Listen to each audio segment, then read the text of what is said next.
ክቡር ፕሬዚደንት ታዬ አጽቀሥላሴ የኢትዮጵያ ፌዴራላዊ ዴሞክራሲያዊ ሪፐብሊክ ፕሬዚደንት፣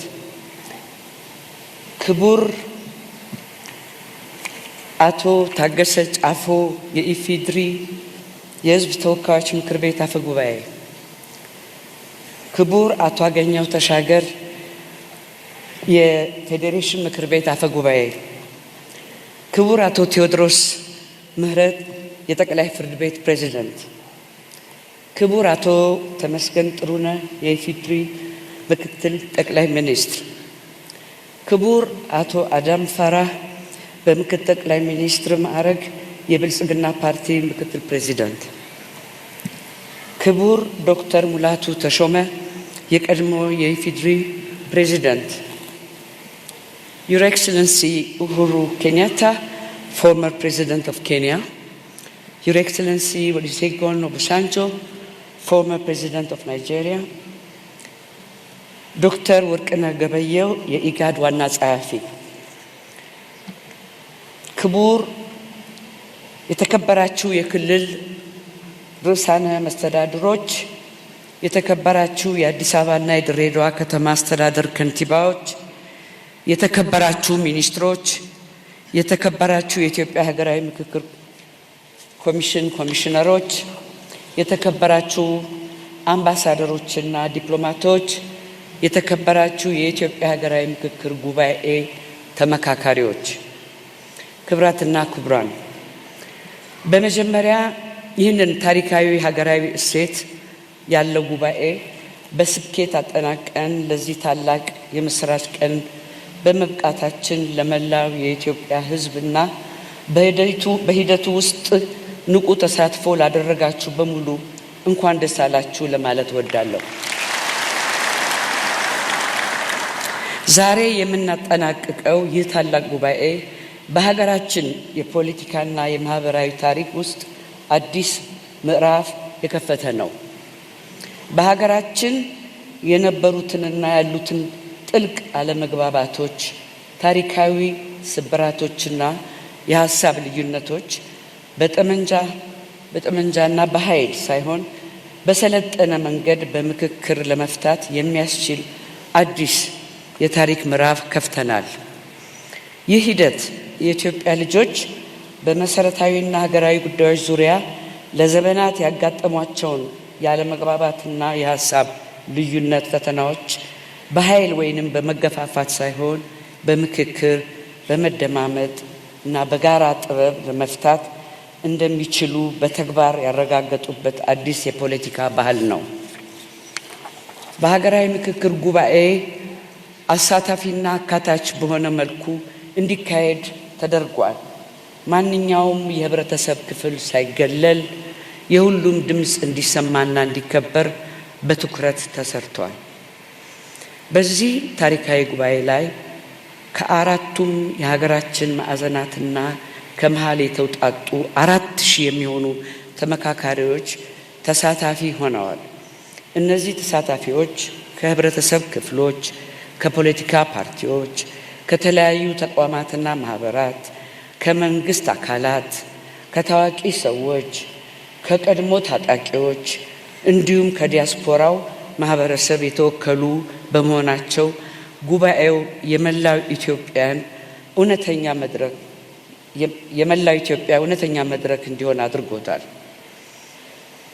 የተከበራችሁ የጉባኤው ተሳታፊዎች፣ ክቡራትና ክቡራን፣ ከሐምሌ 8 ቀን ጀምሮ ነሐሴ 16 2018 ድረስ እየተጠናቀቀ ባለው የኢትዮጵያ ሀገራዊ ምክክር ጉባኤ ሀገራችንን ወደፊት ለማሻገርና ዘላቂ መፍትሄ ለማምጣት በሚያስችሉ በ8 ዋና ዋና አጀንዳዎች ላይ ሰፊና ጥልቅ ምክክሮች ተካሂደዋል። እነዚህ አጀንዳዎች የሀገራችንን መሰረታዊ ችግሮችን የዳሰሱና ለነገዋ ኢትዮጵያ መሰረት የሚጥሉ ናቸው። በዋናነትም በሀገር ግንባታ፣ በመንግስት አወቃቀርና ቅርጽ፣ በፌዴራል ከተሞች፣ በሃይማኖት ጉዳዮች፣ በተቋማት ግንባታ፣ በማህበራዊና ኢኮኖሚያዊ እንዲሁም የአርሶ አደሮችና አርብቶ አደሮች ጉዳዮች፣ በሰላም ግንባታ፣ በሙስናና መልካም አስተዳደር አጀንዳዎች ዙሪያ ሰፋፊ ምክክሮች ተደርገዋል። በእነዚህ ጉዳዮች ላይ የተካሄደው ምክክር ቀላል አልነበረም። ልዩ ልዩ ሀሳቦች ተንጸባርቀዋል። የእይታ ልዩነቶች ተገልጸዋል። በአንዳንድ ጉዳዮችም ጥልቅ የሀሳብ ልዩነቶች ታይተዋል።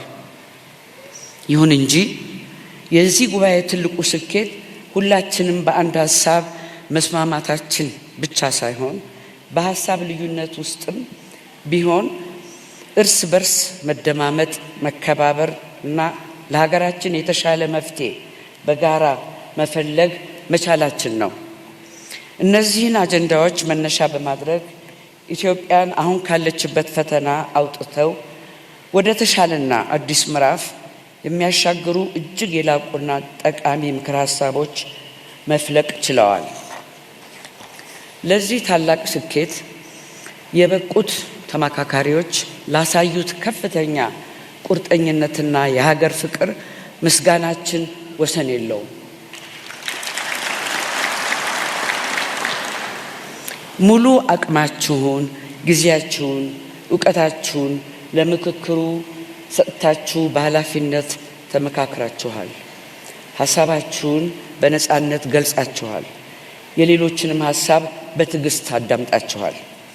ከራሳችሁ አመለካከት በላይ የሀገርን የጋራ ጥቅም በማስቀደም ያሳያችሁት ኃላፊነት ለትውልድ የሚተላለፍ ትልቅ ምሳሌ ነው። ለዚህም ኢትዮጵያ ታመሰግናችኋለች። በእርግጥም ኢትዮጵያ ትላለች። ክብራትና ክብራን፣ በመጨረሻም ይህ ሀገራዊ ምክክር በዛሬው ዕለት ሲጠናቀቅ ትልቅ ውጤታችን የምክር ሀሳቦች ስብስብ ብቻ አይደለም። ከምንም በላይ በኢትዮጵያ ውስጥ የሚታዩ አለመግባባቶችንና የሀሳብ ልዩነቶችን በምክክር በውይይትና በመደማመጥ የመፍታት ባህል እንዲዳብር መሰረት የጣለ መሆኑ ነው። ከእንግዲህ ልዩነቶቻችን የመለያያ ሳይሆን የመበልጸጊያ፣ የመመካከሪያ አጀንዳዎችን የሚሆኑበት መንገድ አመላክቶናል። ይህ የጀመርነው የመደማመጥና የመከበር ባህል አብቦና ፈክቶ ለትውልድ የሚሻገር ዘላቂ እሴታችን ይሆን ዘንድ የሁላችንም ጥረትና ቁርጠኝነት ያስፈልጋል። ከዚህ ምክክር ውስጥ ኢትዮጵያን ወደ ተሻለ ነገ ለማሻገር የሚረዱ በርካታ ምክር ሀሳቦች ፈልቀዋል። እነዚህ ምክር ሀሳቦች የተለያዩ ድምጾች፣ ልምዶችና የሕዝብ ፍላጎቶች ውጤቶች ናቸው። ይህንን ታላቅ ሀገራዊ ሂደት ወደሚቀጥለው የተግባር ምዕራፍ ለማስተላለፍና የተገኙት ሀሳቦች ለሀገራችን መሻሻል እንዲውሉ የሁላችንም ትኩረትና ኃላፊነት ይጠይቃል። የኢትዮጵያ ሀገራዊ ምክክር ኮሚሽን በከፍተኛ ጥረት የተገኙት ምክር ሀሳቦች በመንግስትና በሚመለከታቸው አካላት ሁሉ ተግባራዊ እንደሚደረግ ያምናል። ይህ ጉባኤ የአዲስ ባህል መጀመሪያ ነው። በኢትዮጵያ የሚታዩ አለመግባባቶችና የሀሳብ ልዩነቶች በምክክር የመፍታት ባህል እንዲዳብር መሰረት ጥሏል። ከዛሬ በኋላም ልዩነቶቻችን ሊታረቁ እንደማይችሉ ጉዳዮች ሳንመለከት የጋራ መማሪያና የተሻለ መፍትሄ መነሻ ማድረግ ይገባናል። የምንለያይበት ጉዳይ ቢኖርም የምንጋራት አገር አንድ ናት። የምንፈልገውም ለልጆቻችንና ለመጪው ትውልድ የተረጋጋች፣ ሰላማዊት፣ ፍትሃዊት፣ የበለጸገች ኢትዮጵያን ማስተላለፍ ነው። በመሆኑም ዛሬ ከዚህ ታላቅ መድረክ የምንወስደው ከቃላት በላይ ኃላፊነት መሆን አለበት። የጀመርነውን የመደማመጥ መንገድ ማስቀጠል፣ የፈጠርነውን የመተማመን ድልድይ ማጠናከር እና ለልዩነቶቻችን መፍትሄ ሁልጊዜ የምክክር በርን ክፍት ማድረግ የጋራ ተልዕኳችን ሊሆን ይገባል። በመጨረሻም ይህንን ታሪካዊ የሀገራዊ ምክክር ሂደት በስኬት ለማካሄድ አስተዋጽኦ ላበረከታችሁ ለፌዴራልና ለሁሉም የክልል መንግስታት፣ ለአዲስ አበባና ለድሬዳዋ ከተማ አስተዳደሮች፣ ለጸጥታና ደህንነት፣ ለትራንስፖርት፣ ለጤናና ልዩ ልዩ አገልግሎት ሰጪ ተቋማት ከሁሉም በላይ ለተመካካሪዎች፣ ለአመካካሪዎች፣ ለፓነል ኦፍ ኤክስፐርት ቡድን አባላት፣ ለቃለ ጉባኤያዦች፣ ለሚዲያ አጋሮቻችን፣ ለኮሚሽኑ ባለሙያዎች፣ ሰራተኞች፣ ለበጎ ፈቃደኞች፣ ለዓለም አቀፍ አጋሮቻችንና ለሁሉም ድጋፍ ላደረጋችሁ አካላት በሙሉ በኢትዮጵያ ሀገራዊ ምክክር ኮሚሽን ስም ከፍተኛ ምስጋናዬን አቀርባለሁ። ከሁሉ በላይ ይህ የምክክር ሂደት እንዲሳካ ሁላችንንም የረዳንን ፈጣሪያችንን የኢትዮጵያ ብሔር ብሔረሰቦችና ሕዝቦች ከልብ እናመሰግናለን። ኢትዮጵያ በልጆቿ ምክክርና አንድነት ከፍ ብላ ትኑር። አመሰግናለሁ።